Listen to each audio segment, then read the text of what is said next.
Hi out there and welcome to Book Envy. My name is Michaela and today I'm going to be doing my first book review. But before I get started, I just wanted to say thank you to everyone who took time out of their day, whether it was to watch my video, like my video, or comment. As I'm filming right now, I have 15 subscribers. So to my first 15, you have given me 100 reasons to smile. Again, thank you very much. Now, the book that I'm going to be reviewing today is You by Caroline Kepnes. So the story is told in the second person perspective of our protagonist, Joe Goldberg. Joe is a 20-something living in the city who supports himself by managing a bookstore. And the story starts when a young, attractive girl named Guinevere Beck comes into the bookstore and talks with Joe at the register. There's a little bit of banter back and forth, mild flirtation at best, and Joe takes that as his green light to use the name on her sales receipt and begins stalking her on social media. Now, Guinevere Beck, who goes by Beck for reasons I shouldn't have to explain to you, has made zero effort to privatize any of her social media accounts. And as a result, Joe has to make zero effort, not only stalking her online, but in person.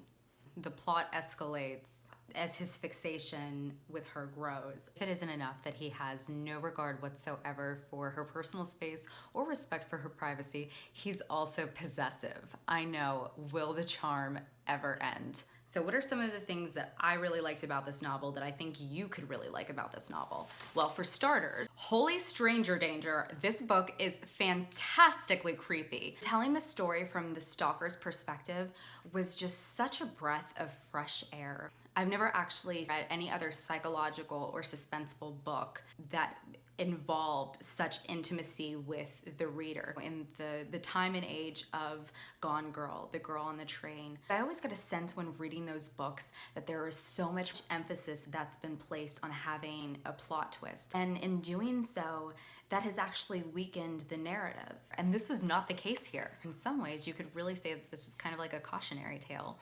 I'm aware that stalking can happen to anyone, anywhere, regardless of gender. Let me tell you, as a female, this is the stuff nightmares are made of. Beck is so engrossed in her own world that she's completely oblivious to reality. She has like no concept of personal surroundings. You could even go further and say that it begs the question, when people are high school to college age, if gym class is mandatory, why isn't self-defense? Another thing I really loved, it sizzles like bacon with pop culture references. I think that's something that helped it feel so modern and so relevant. It's kind of like a marriage of the TV shows Dexter and Gilmore Girls. There's one part that's very dark and another that has a lot of life to it with the snappy dialogue. This is not a book where you root for anyone. Joe is a horrible person. His love interest is toxic, and her sphere of influence, they're all garbage human beings, but yet you are compelled to keep turning those pages until the end because you need to know what's going to happen. I think that's a testament to how great of a writer Caroline Kepnes is. The character Joe was a great way to explore differences in class. He was very much an outsider. He does not come from a privileged background. He has a very dry, snarky sense of humor. It's the observations that he makes about people from Beck's world, who is full of the East Coast elite. Even though he's not a good person and he does some really terrible things, he's a very fun character.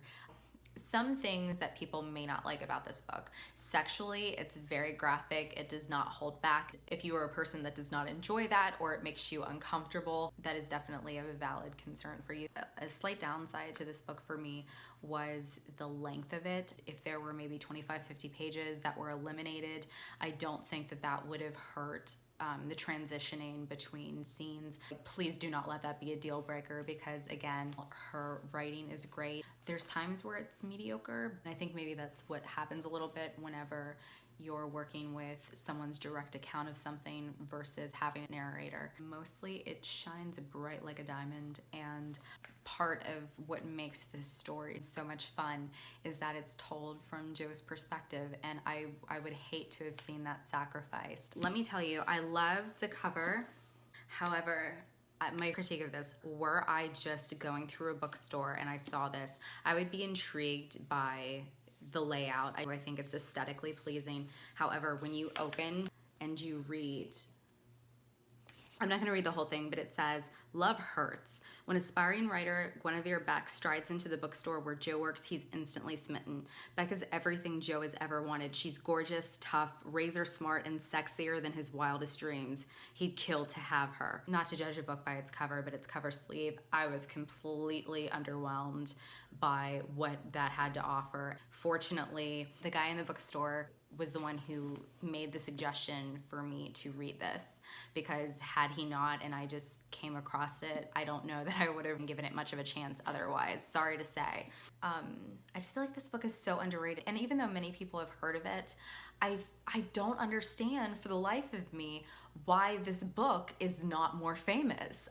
And that's not to say that it's not successful, but for me, a book of this caliber should have way more of a readership than it does. And even though the book has been out for a few years now, with all the releases that have been put out, it is still the best psychological thriller. I would love for this book to get the exposure that it deserves. So if you are looking for a suspenseful thrill ride that is going to have you biting your nails if you're not digging them into the person next to you, this is the book for you. I would love to hear about your reading experience with this novel, so make sure and tell me down below if you've read You. If you liked it, if you didn't like it, tell me. So until next time, thank you so much for watching. Bye.